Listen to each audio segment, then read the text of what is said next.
Good news nga mga kapatid dahil hindi na muna itutuloy ng Amerika yung mga nakaplanong US strike dito sa Iran kasunod ng pag-anunsyo ni US President Trump na nagkakaroon daw ng maayos na usapan ng Amerika at etong Iran. Pag-usapan natin to mga kapatid, samahan ninyo ko. I'm just a young nigga chillin' on it. First time I seen ice was a Siyempre para dun sa mga maka-Iran, no, sinasabi nilang eto na, lumalabas na mga kapatid, totoong nananalo na nga talaga ang Iran. Pero siyempre hindi yan matatanggap ng mga maka-US. No? Bahala na lang kayo kung sino kinakampihan nyo sa kanila. No? Pero ako, para sa akin mga tol, ito yung magandang balita para sa ating lahat. Kaya maka-Iran ka, kaya maka-US ka, apektado ka pa rin ng nangyayaring sigalot dyan. Kahit na nasa Pilipinas tayo mga tol, ramdam naman natin, di ba, sa pagtaas ng mga presyo ng krudo, pagtaas ng presyo ng gasolina, sunod-sunod yan may domino effect yan Pero mga kapatid, dito sa report, no, nabigyan na natin ng reaction video yung pinaka-anunsyo ni Donald Trump. Ito para mas malalim pa na detalye no, mula rito sa UNTV News and Rescue. No? Sa kabila mga kapatid, no, kasunod ng palitan ng mga banta ng Iran at saka ng Amerika tungkol sa mga bombahan nila, ay tila ba nagkaroon mga kapatid ng pagkambyo muna dahil nga inanunsyo ni Donald Trump na nagkakaroon daw na magandang usapan ngayon ng Amerika at saka itong Iran. So panoorin natin itong balita mga tol. Hindi na muna itutuloy ng Estados Unidos ang pag-atake sa mga power plant at energy infrastructure ng Iran. Yon, kasunod yan mga kapatid ng 48 hours ultimatum Tandaan ninyo, nagbigay siya ng 48 hours ultimatum. Buti na lang mga tol. Buti na lang medyo post muna ngayon. No, post muna ngayon. Ito ay kasunod ng utos ni US President Donald Trump na postponement sa lahat ng military strike sa laban sa Iran matapos ang umano'y usapan sa pagitan ng Washington at Tehran. Sa kanyang Truth Social, sinabi ni Trump na nagkaroon ng productive conversations ang Estados Unidos at Iran sa nakalipas na 2 araw na layong wakasan ang halos 3 linggong digmaan sa rehiyon. Di ba? Pag nagwakas mga tol yung digmaan doon, di ba? Magandang balita yan. Makakabangon ulit mga tol. Ititigil ang pag-atake sa susunod na 5 araw at depende sa magiging takbo ng kasunduan kung itutuloy pa ang gera o hindi. Sana sana matapos na to. They want very much to make a deal. We'd like to make a deal too. We're doing a 5-day period. We'll see how that goes. And if it goes well, we're going to end up with settling this. Kung maging maayos daw ang magiging pag-uusap mga tol, is tatapusin na daw itong gera. Diba? Pero kung hindi magiging maganda yan, malamang itutuloy yan. Pero ito, hiling natin lahat at sana ipanalangin din nating lahat mga tol. No?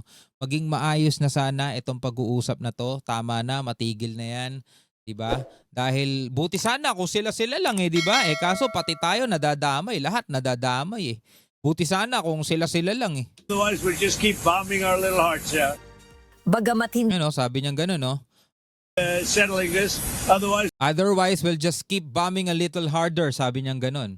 Diba? Kung hindi magiging maganda pag-usapan, ang usapan is talagang mas titindihin pa daw nila a little harder o medyo mas may pukpok pa. We'll just keep bombing our little hearts out. Bagamat hindi tinukoy kung sino ang kausap ng Amerika sa panig ng Iran, nilinaw ni Trump na hindi ito ang supreme leader, kundi isang mataas na opisyal ng bansa. Sino kaya yun? A top person, don't forget. We've wiped out the leadership phase 1, phase 2, and largely phase 3. But we're dealing with the man who I believe is the most respected and the leader. It's a little tough. We've wiped out everybody.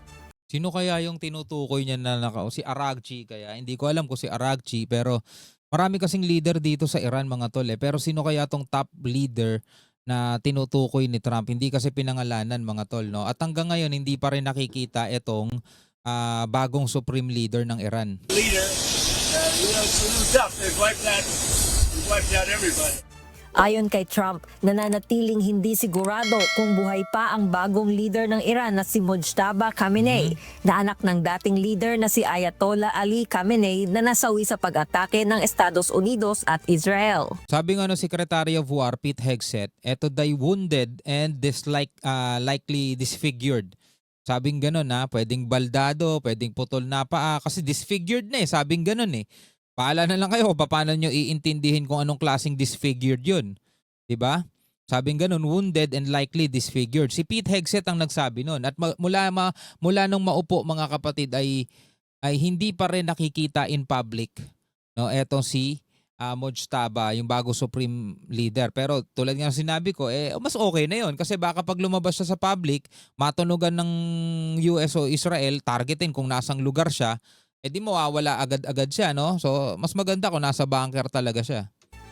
No, not the Supreme Leader. We don't. Pero pwede naman siyang mag-video di ba? Kahit nasa bunker siya. Pwede siyang mag-video tapos ilalabas lang sa media. Hindi ko alam kung bakit hindi nila ginagawa yun. Baka may posibilidad na totoo yung sinasabi ni Pete Hegseth na wounded at likely disfigured. Sabing ganun. Well, nobody heard of the second Supreme Leader, the son. Are these direct We have not heard from the son. Every once in a while you see a statement made, but we don't know this living. Kabilang sa nais ni Trump ay ang pagsuko ng Iran sa nuclear ambition nito at ang pagtigil sa pag-iimbak ng enriched uranium. Sa kabila ng pahayag ng posibleng kasunduan, nilinaw ng US President na hindi niya ito ginagarantiyahan at nananatiling walang kasiguraduhan kung matatapos na ang digmaan sa gitnang silangan. So walang guarantee mga tol. Basta sinabi niya dahil nga nagkakaroon ng pag-uusap ngayon is postpone muna. No, 5 araw, 5-day period. Ito mga nakaplanong military strike, postponed, pause muna, kumbaga parang tigil putukan muna. Pero kapag walang nangyari mga tol, dun sa sinasabing usapan, di tuloy, sabing ganon. Jihan Tamasyun. No, ikaw, ano ang masasabi mo dito? Ako para sa akin, no, sana talaga magtuloy-tuloy na, matapos na tong digmaan na to. Wala rin naman kasi talagang magandang maidudulot. Mga tol, sabi ng gano'n ng mga scientist, napakatagal na nilang naghahanap ng ibang planeta na may buhay. No? Wala pa rin silang natatagpuan hanggang ngayon. Ibig sabihin, napaka-rare nitong ating daigdig. Napaka-rare mga tol nitong ating buhay. Mas mahalaga pa to sa kahit na anong mineral o kahit na anong gold, diamante, di ba? Hindi yun ang rare eh. Ang pinaka-rare mga kapatid is yung civilization natin. Kapag nawala to dahil sa paglalabanan itong mga to, anong mangyayari? No? Hanggang ngayon wala pang natatagpo ang ibang planeta mga tol, kaya napakahalaga nitong mundong to. Sana yung mga perang ginagamit nila para sa paglalabanan na yan, no? Mas pagandahin na lang sana yung mundo natin, di ba? Mas maganda pa sana. Pero wala Ito talaga ang nakatakda. Alam naman din natin yun mga tol. Ikaw, anong masasabi mo tungkol dito? Pwede kang magbigay ng sarili mong reaksyon, sarili mong komentaryo sa ibaba. Hanggang sa muli mga kapatid, ako nga pala si Shobal D. Peace out.